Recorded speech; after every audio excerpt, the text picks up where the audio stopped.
मर्द की कमाई पर सबसे ज्यादा हक किसका होता है?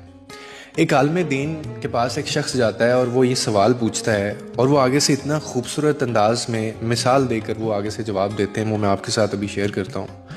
वो आगे से कहते हैं कि अगर एक मर्द के पास अपने घर वालों को खिलाने के लिए सिर्फ एक ही वक्त का खाना है ना, और उसके घर में उस वक्त जो है वो उसकी माँ भी भूखी है, उसका बाप भी भूखा है, उसकी बहन भी भूखी है, उसका भाई भी भूखा है और उसकी बेटी भी भूखी है और उसका बेटा भी भूखा है, ये उस घर में मौजूद हैं, लेकिन एक वक्त का खाना है, तो वो किसको खिलाए?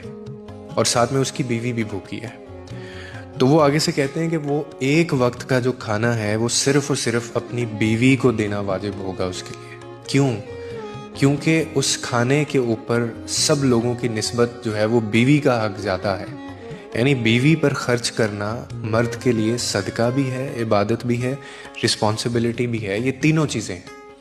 क्यों? अब मैं आपको रीज़न बताता हूँ। क्योंकि ये वो रिश्ता है, मैंने आगे भी कहा है, जो खून नहीं है आपका, लेकिन वफा इसमें देखें कितनी है। माँ बाप भाई या जो बहन होते हैं, ये आपका अपना खून है, मगर बीवी वो रिश्ता है जो तुम्हारी किस्मत में लिख कर तुम्हारे नसीब से तुम्हें मिलती है, और फिर वो तुम्हारी हर थकन, हर दर्द और हर परेशानी को बांटती भी है। उसके दिल में तुम्हारे लिए दुआ भी होती है, तुम्हारी राह में कुर्बानी भी होती है।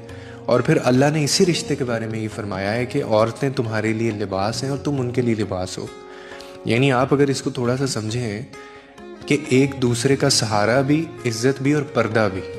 इसीलिए बीवी पर खर्च करना वो महज एक फ़र्ज़ नहीं है, बल्कि वो मोहब्बत का इजहार भी है और वो सदका भी है। बाकी आपके ब्लड रिलेशंस हैं।